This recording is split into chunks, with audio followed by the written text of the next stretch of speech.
Welcome. I'm KL Wells, the host of Thrive While Loving an Addict. I am joined today by one of my favorite people in the world, Jim Horton, who is out of Fresno, California. And we met through a mutual friend a number of years ago. And I just have to connect with him at least once or twice a year because he just is one of the most genuinely authentic people I know in the world. And he has his own story that I believe our audience will completely appreciate. And so I'm going to just tee it up for you, Jim, to Sure. share your story, how you got here. But then we are going to talk about the roller coaster ride of grief today, because so many people are just awash in grief and sadness, and it deserves a conversation. And Sure. so welcome, Jim. Thank you. Thank you. So if we had a subtitle for today's meeting, it could be Six Flags with KL Wells.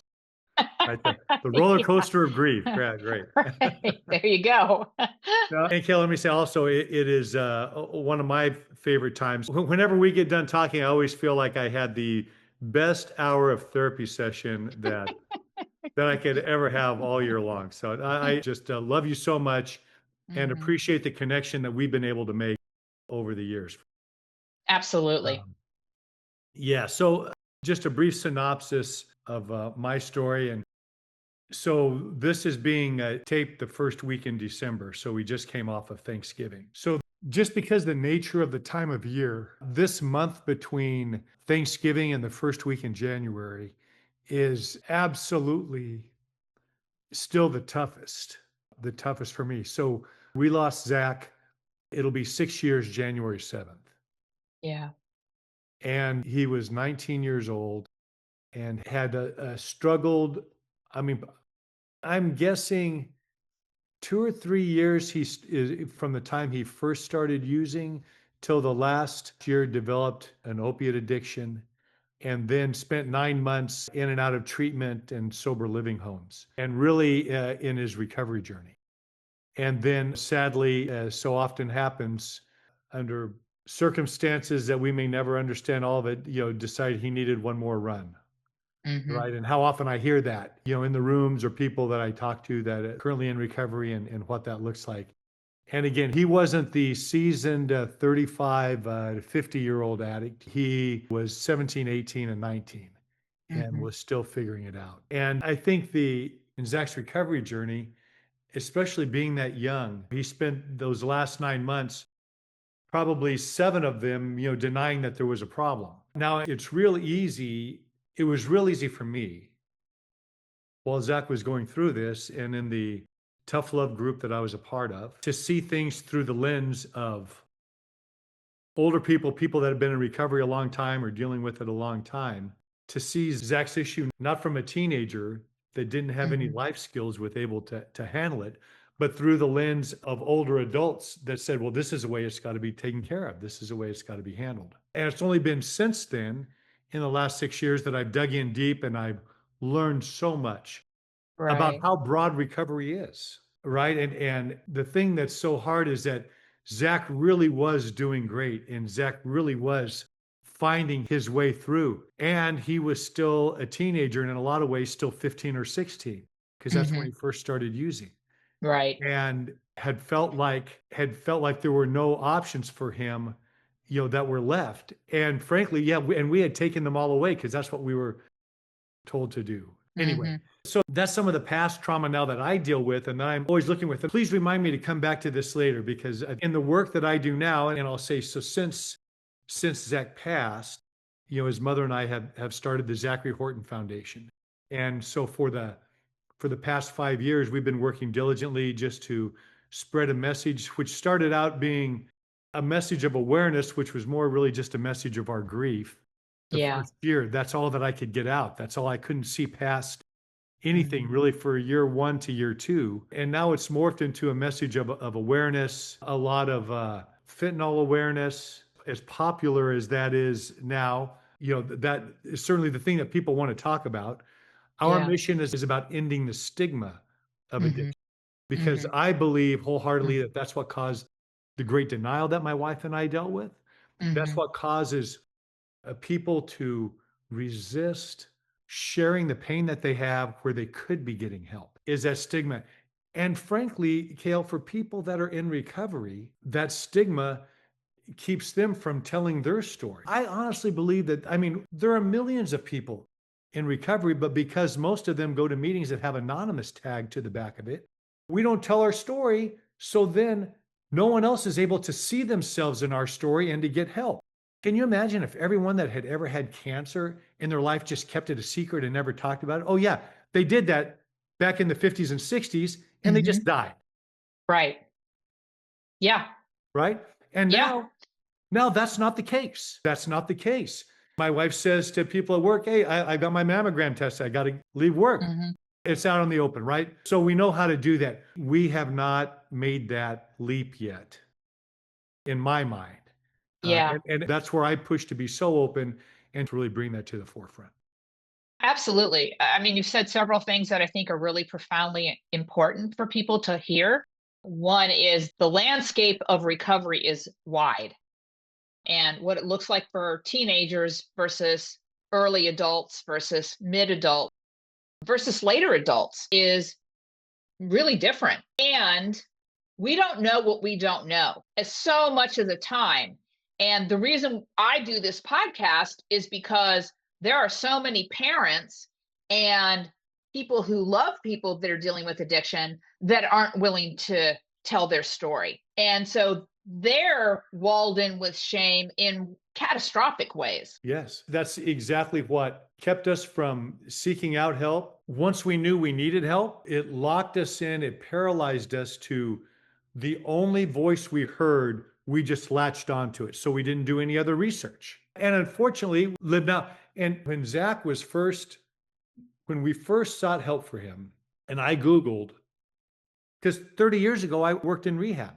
Anyway, and I Googled, Fresno drug rehabilitation. Not a single, 6 years ago, not a single name. The only thing that came up were things that were in the Bay Area or Southern California, and in Fresno, we're in the center of the state. So I did what I did 30 years ago. I picked Zach up, threw him in the car, and found an NA meeting, which is just where he learned more about the stuff that he wanted to do more. Right. Yeah. There were some cautionary tales, but I knew nothing else to do. I mean, I was just lost. And then when the secondary issue came about a few months later, then there was one rehab in town.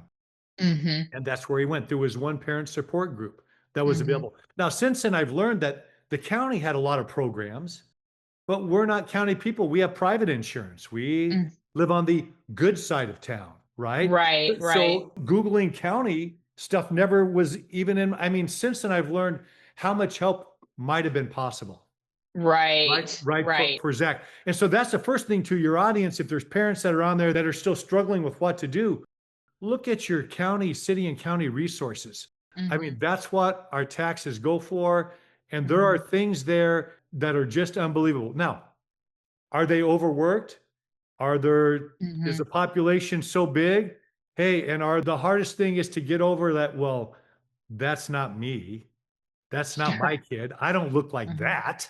My problem's not that hard. Well, that's the same crap I told myself, right? When Zach was going through it. Yeah. Well, I go back to the research before I did my TED Talk, and the numbers were so staggering that I basically made the statement to the audience: look to your right, look to your left. One of you loves someone who's dealing with addiction. Yeah. One of you out of three of you. That's 150 million people in the United States alone. Yes. So if you think you're alone, you are so not alone. Unfortunately, it's, countries of people. Yeah.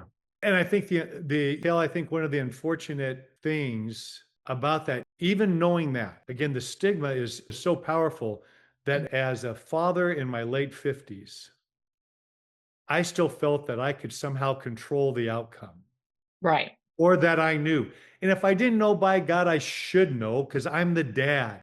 Right. I'm the old smart one. And I think people of my generation, we still got that rough, pull yourself up by your bootstraps. We can handle it. Look, I never had that problem. There's no way you could have that problem. We, Hmm. I think there's a younger, newer generation now that's hitting that I think really has an opportunity to see addiction as a disease, as it's Hmm. described by the American Medical Association in the DSM-5, right? Hmm. Substance use disorder. They're able to see it that way. Now, we all say those words, KL, and we all Hmm. say we see it that way. And Hmm. yet, as soon as we have someone close to us, and people even in 12-step programs, when they have somebody that has 1 or 2 years of sobriety and then they relapse and they go back out, they don't talk about them like, oh my God, so and so's cancer came back. Boy, I hope Hmm. they get better. Let's support them. That's not the message. The message is, Hmm. hey, you know what to do.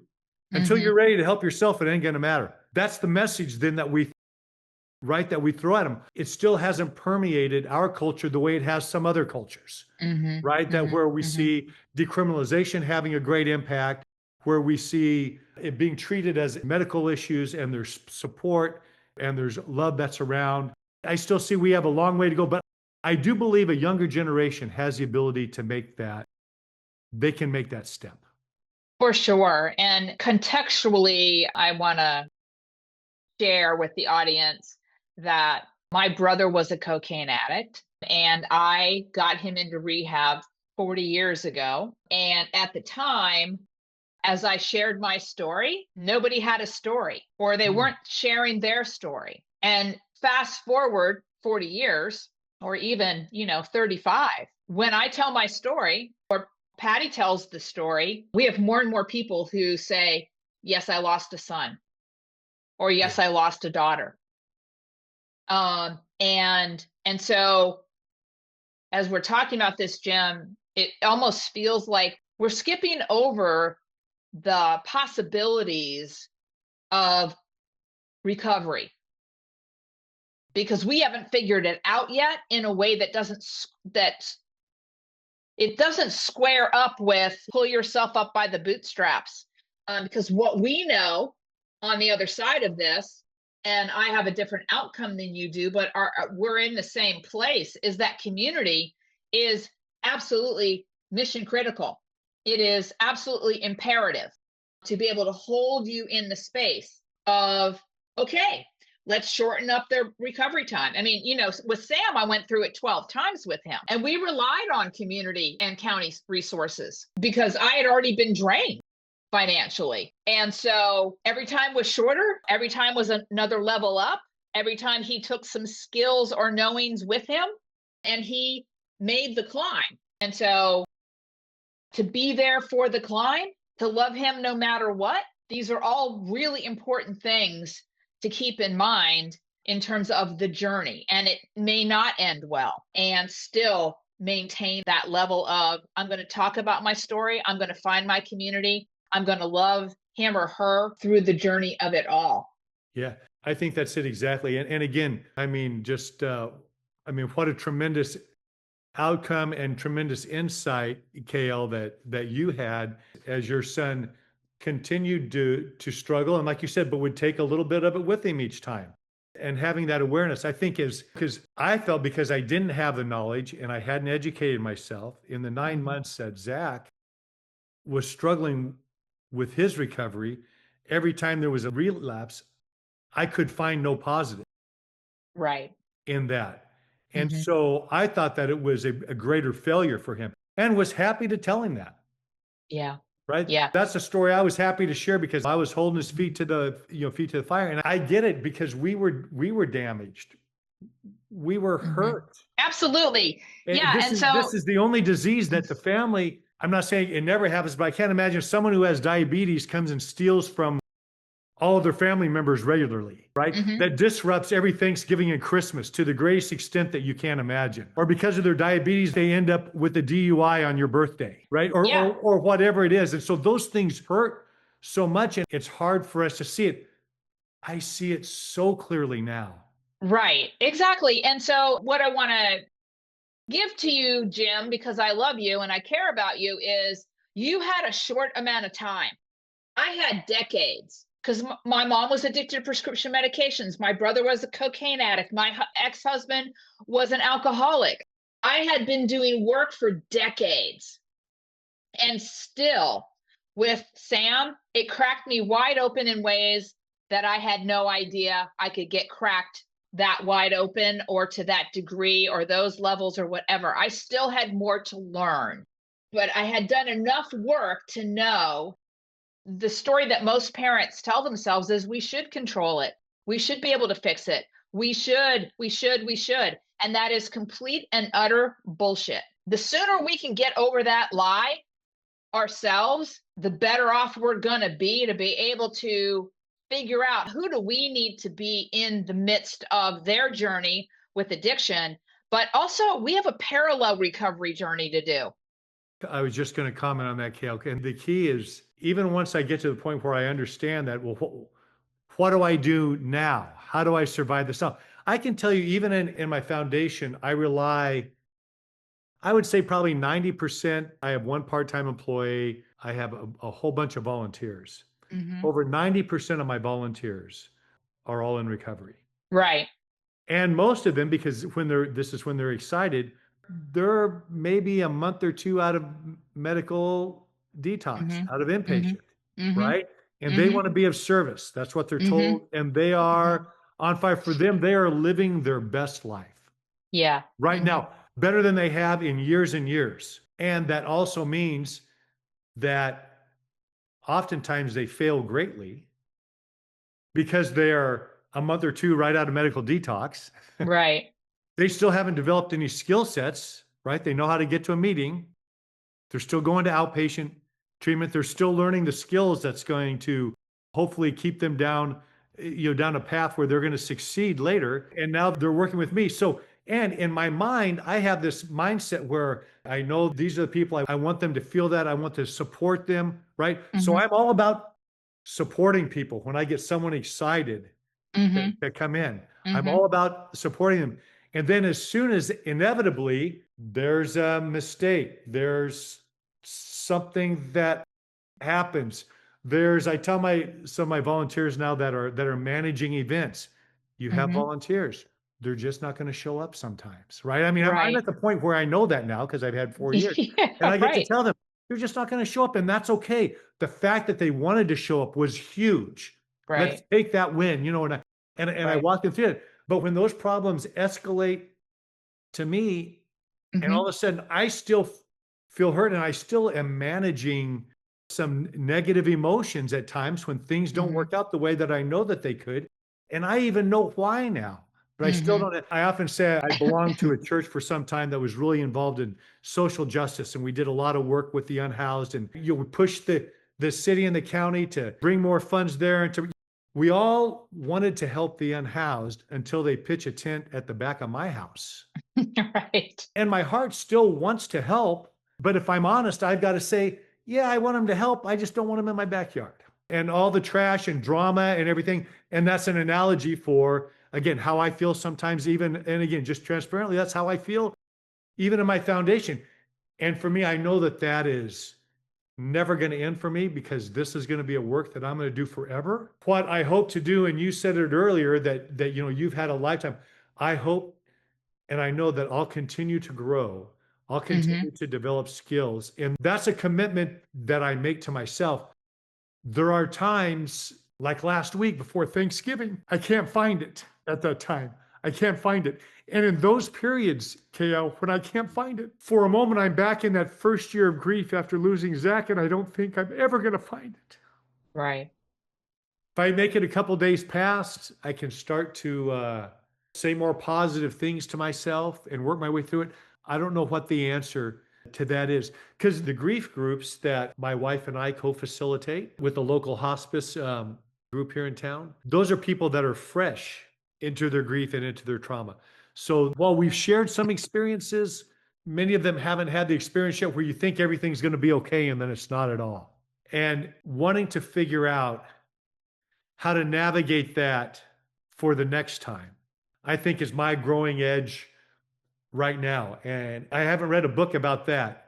You spoke about this earlier, is that it's a roller coaster ride. Yeah. And I think about it the same way that I actually think about relapses and recoveries. Is when I lost my brother, I thought about it through the lens of, yes, deep grief. And at the same time, I knew that I wouldn't be feeling this grief if it wasn't coupled with great love. And they both reside in the same space. And so that grief is going to show up. It still shows up for me. And it's been quite a while now. And I just go, there's love again. There's love again. And I allow myself to feel the grief. And I know at this point, as many times as I've gone through this, is will release and it will move on. And then I can step back into myself and moving towards being able to step back into my life. Not to be argumentative. Oh, it's totally cool. And I've heard that there's a certainly much of that I lean into, that the extent of my grief is based proportionately to the amount of love that I still carry for Zach. As you were saying that, this is the first time I've thought of this. The difference is in my grief, it is correlated directly to pain in my gut, pain in my heart, sometimes that sobbing where you can't breathe. Yes. And, minor grief triggers are things now after 5 years that I can say, I'm going to pack this away and I'll deal with it later. Hey, the next time I'm in counseling, next time I have an EMDR session, this is what I'm going to bring up. We'll work through that. If it's a minor trigger. When I think about great love, that correlates in my mind with extreme joy. Even when I think about my parents that I lost, my loss of them now just brings a smile to events that took place, things that we got to share, moments that we had, vacations, blah, blah, blah. Sure. Joy is still, after 5 years, after 6 years coming to is still almost entirely absent.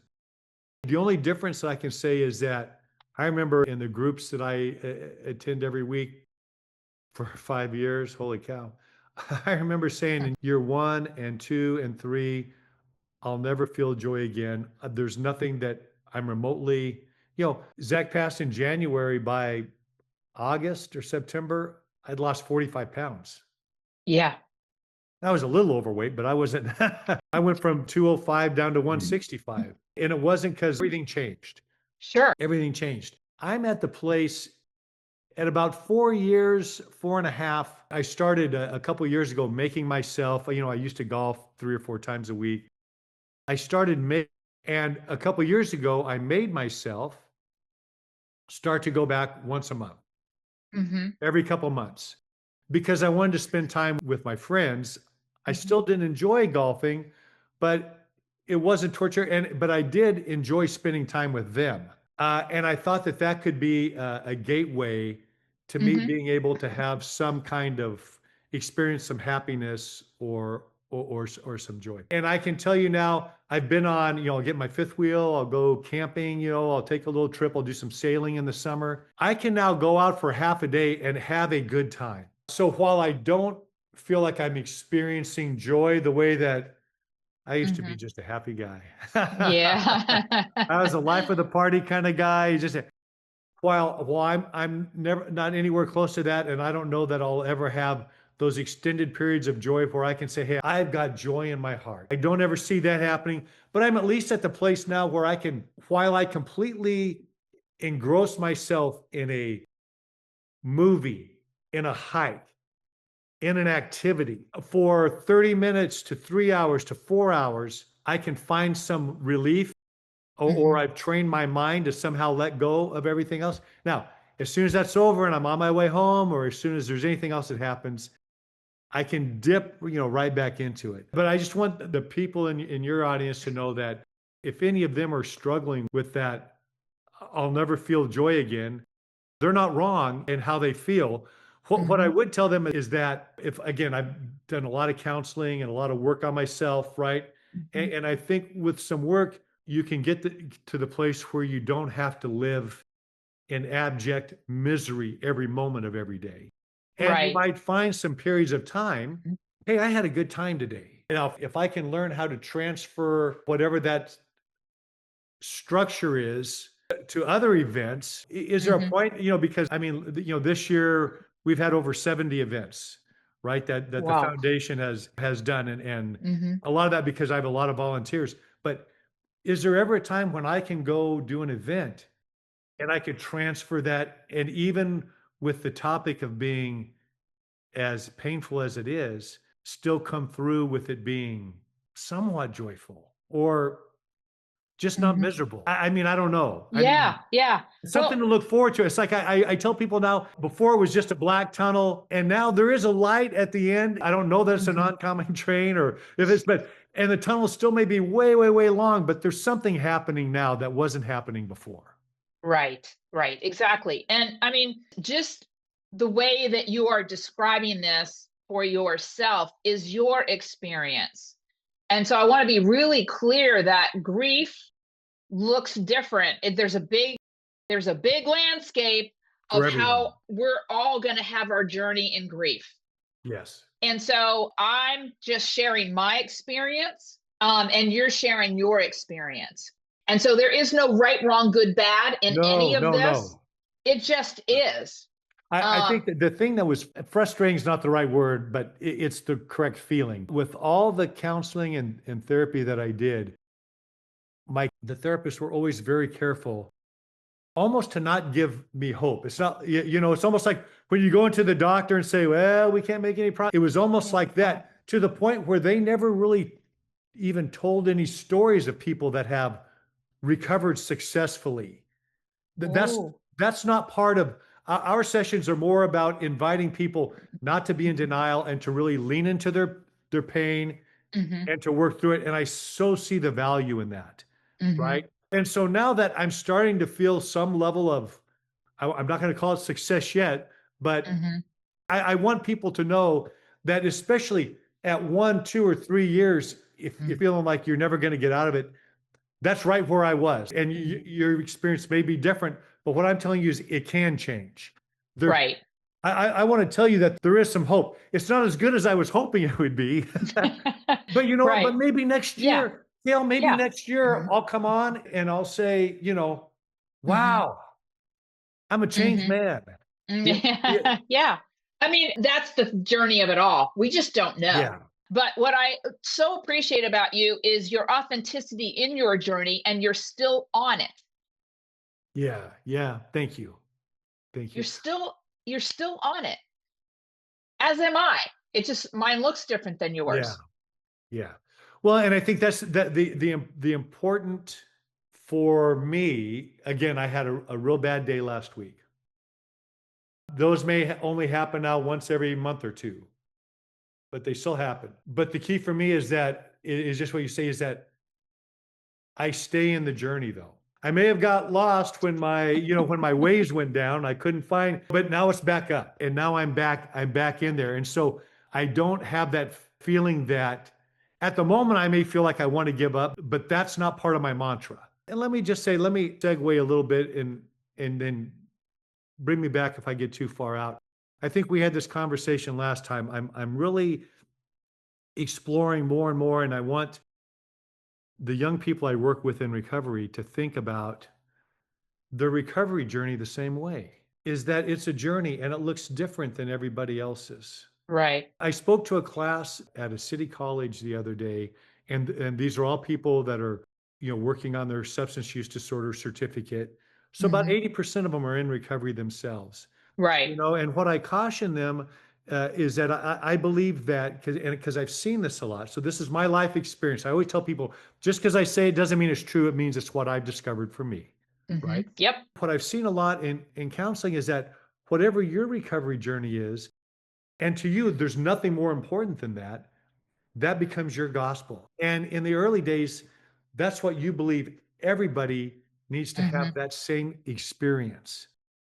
And so what happens I believe, in the world abstinence only sobriety, as opposed to a recovery journey, is that no matter how well you've done with any relapse, the thought is that you have lost your recovery journey. So you might as well just go back and you pick up right where you left behind. And that's where we have people that overdose often, that are experiencing that, or they believe they have to stay out there now for so long and they have to lose everything again before they Mhm. can come back. And I would say that that's the difference in recovery and sobriety. So I don't, Mhm. sobriety doesn't have anything to, in my mind, nothing to do with recovery. Sobriety is just Mhm. the absence of abusing for this period Mhm. of time. Recovery is actively seeking a better life. And what does that look like? It's making those changes. So for me, I bring that analogy across the board for myself. And, Mhm. and so for my recovery, it's about wanting to be a little better than I was yesterday. And it may be the three steps forward, one step back routine. Mhm. That may be Mhm. what it's like for me. And hopefully when we talk and we have conversations, you're able to see in me a difference than you saw 3 years ago when we first met. Absolutely, which is Right? why I wanted to talk to you again. Yeah, because there's so much more. There is no way that I could do the things. Kale, this year we have already trained over 2,000 people in the use of Narcan. Wow. Wow, wow, wow.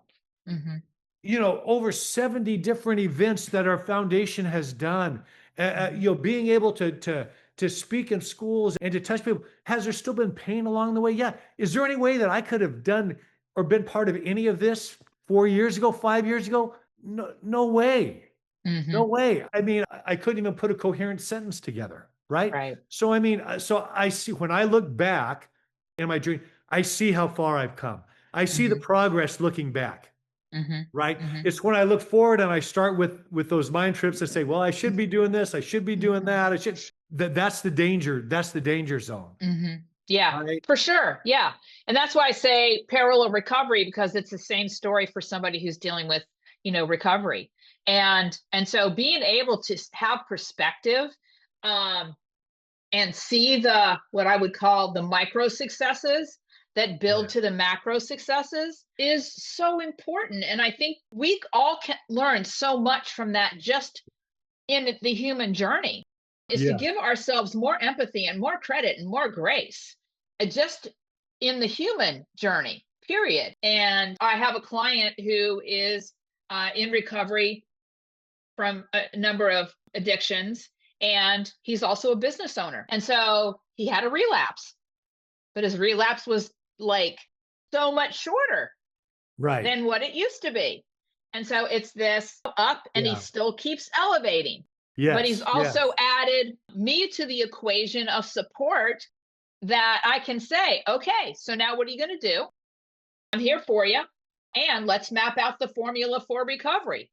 Again, Again. okay, great, fantastic.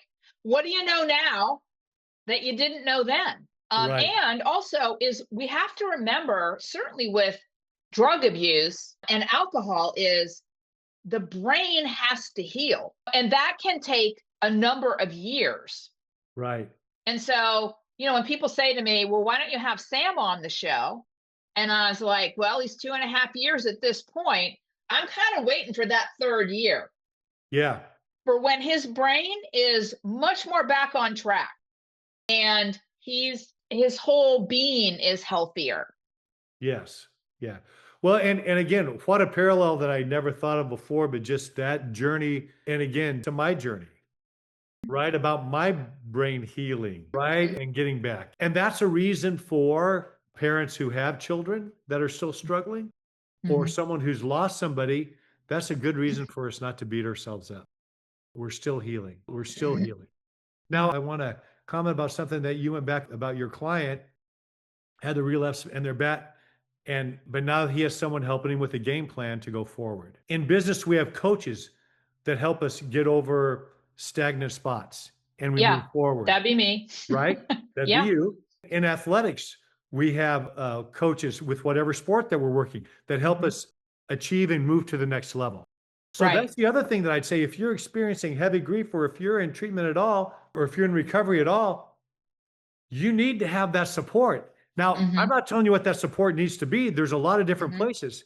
But I Mhm. say if you have no support, then it's not that you cannot succeed, but Mhm. I would say that your chances of success are going to be limited at best and catastrophically bad at worst, right? Well, So we need to find somebody mhm. to meld with. Absolutely. What I know to be true in business is that 95% of our success or failure, and this is researched, is directly determined by who we surround ourselves with, our community. Yeah. And so that's true in every part of our lives. Yeah. And so pick someone. This young man happens to have a sponsor. He happens to have a wife. And now he has me. But we all need people in our corner who are going to suspend the judgment and the shame and all the crap and not let us have, full reign in terms of our craziness, but they are going to be able to say to us, okay, now what's the next step? Yeah. What's the next step? Let's build the formula for success, because we all have formulas for success. And a lot of us don't write them down. So start writing down the building blocks for what works in terms of recovery, whether you are the parent who loves somebody who's dealt with it, or whether you're recovering. And I just think this is a lifelong journey. It's just a lifelong journey of understanding. And, like last week for me, because I actually had Thanksgiving for 4 days by myself for a number of reasons. And the day after Thanksgiving, I had head trash going through my head about I hadn't heard from Sam. And is he relapsed? And so I started down that little train again. And I was like, oh, whoa, okay, time out. What I know to be true is this is happening for him. This is happening for him. This is happening for him. This is who he is. This is who he is. This is who he is. I need to suspend my crap. And so I had to have that little discussion with myself and do what I know works for me to suspend that, interrupt it, and then move into a healthy conversation with myself. Yeah. Wow. That's not Kale, let me ask you, how long did you stay in the garbage before you realized I kind of went in and out of it for about an hour and a half. Okay. Yep. Because I was aware of what was happening. And so I was working the things that I know work. But that pattern for so many years of wondering what if, is a hard pattern to you just don't stop it. And so it showed up because it's the holidays. What an incredible message for us to understand that. I mean, you're the consummate professional that helps teach other people how to do this. And you knew it as it was happening. I mean, I'm just saying that we're human and we're not immune. We're not immune from that. Self-actualization is a long way off for most all of us. Right. And, but again, what a message of success, that thinking, wow, it only took you an hour and a half. I spent all Wednesday there. So Well, we have different journeys. And I've been practicing with this kind of work for quite a few years now. So my message to people is, even with practicing with this kind of work and actually being a coach and a business coach and so on and so forth, my brain still will throw shit up there. And it's just, I know more about what to do with it. And I've truncated it down enough to it being a much shorter period of time now. And that has just taken practice and consistent, intentional work to make it smaller, faster. Yeah. That's it. So I didn't start out this way. I had so many years of every day was like that. So, Kale, for someone like me, or someone who is even shorter in their journey and doesn't have all the built-in skills, right? The years of practice. And the years of practice. What's something that you would say that would be accessible to all of us that we could, just as a first step? Because we're not going to be able to do everything all at once, right? But just maybe because there's times I can feel myself going down the rabbit hole and God, I want to stop, and I'm unable to. What's a couple of practical things that I could do to stop that from? This may sound simplistic, and I don't mean it to be that way. This is what I think about: is awareness is 75% of the journey. Okay. When you're aware, you have to get up and move. You have to physically move as a pattern interrupt. Because our thoughts and our emotions have energy to them. And so when you change the energy up, like take yourself outside as a pattern interrupt energetically. Okay. And then be really clear about what it is that you want to replace that thought with. Wow. Yeah, see, because I don't want to do that. I just want to sit and wallow once I hit there. But I like that. I like simple. I Yeah. love that. Yeah. And so what most people kind of strive for is like being aware of the head trash. And you can't just like stop it. That's not how it No, no. works. That's not how our brains work. So movement is a pattern interrupt physically, which shifts our brain. Get outside because nature is very restorative, and then know what you're going to move towards in terms of what you are going to be telling yourself, what you believe to be true. It's like that belief that I have about when life feels like it's falling apart completely. I know beyond a shadow of a doubt, having done this for decades, it's actually falling together. So I have that belief. So when I start to feel like, oh man, this is kind of falling out here, I get up, I go outside, and then I go, okay, I know it's all falling together. So give me the strength, give me the courage, guide me, walk with me while I move in the direction of what it's all falling together for. I like that. See, that's that nugget I get to take away this time. Well, that works for me. And I've done enough, obviously, with all of this at this point is you have to do the pattern interrupt. You have to do the physical interrupt. And then you have to know where you're going. And then that's the muscle, that's the thing that you want to grow so that this gets more predominant and that gets smaller. Yeah, that's the growth. That's the growth area right there, where there's always going to be an element, Yes. right, of that Yeah. other, but just being able to have a plan. And really what I love about this now, and Kale, that's I'm anchoring this in right now because that will be my plan. The Mm-hmm. next time that starts to, regardless of how it ends up, I'm going to get out and I'm going to walk outside and interrupt that thought. You know what this reminds me of, as a kind of as a parallel is, again, I talked earlier about EMDR. I did some EMDR work. This summer, there's also some different tapping exercises, Right. that I've been walked through. And that's the whole thing. And then whatever it is during that, my therapist changes the conversation. We talk about favorite music group from our teen years or whatever. Mm-hmm. And Mm-hmm. it shifts the mind completely away from, Yeah. and then when you go back and you think about it, it's not as traumatic as it Predominant. was just 5 minutes ago. And I can Right. see that adds that physical aspect to it that, I can do that by myself. Yeah. So, Well, it's brain science. And so when we're in a tough place, we're in our brainstem. And so getting yes. outside is a pattern interrupt. You can also breathe and count. And the idea is to move you from here to up here, where sage resides. This is where our curiosity resides. This is where our joy resides. This is where our better decisions reside. This is where clarity resides. I read a book with that. Maybe you referred me to it like a Positive year. intelligence. Yeah, Mhm. positive. Yeah, I just saw the cover today. That's right. Yes. Yeah. Yeah. So, but then getting really clear about where the direction that you're moving in. And, just having had this conversation with you, Jim, I can see how the grief has gotten smaller for you through the years and your service has gotten bigger. Yes. And so that notion that your grief is going to get smaller as the years progress and your service is going to get bigger.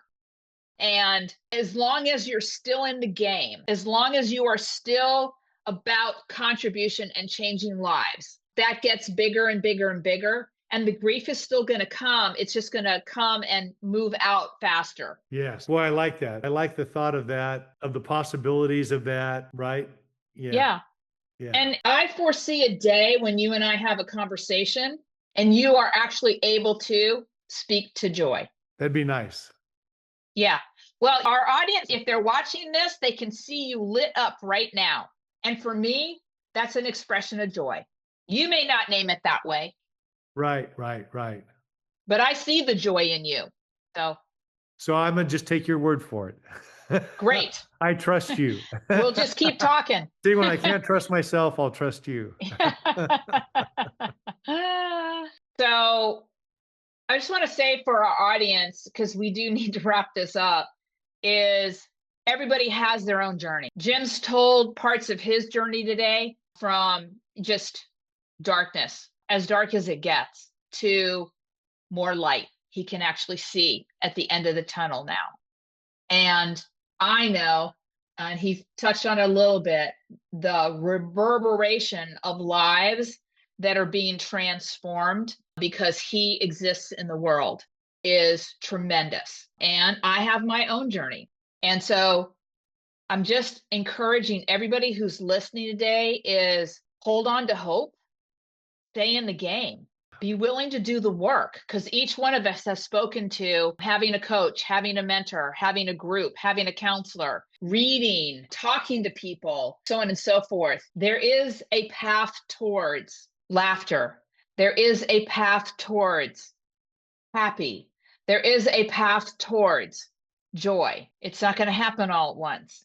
But when you begin to see glimmers of it, then you know you can have more of it. So I just want to Absolutely. say how deeply, deeply grateful I am for you and our connection, and the work that you're doing in the world is just so profoundly important. Well, Kale, thank you.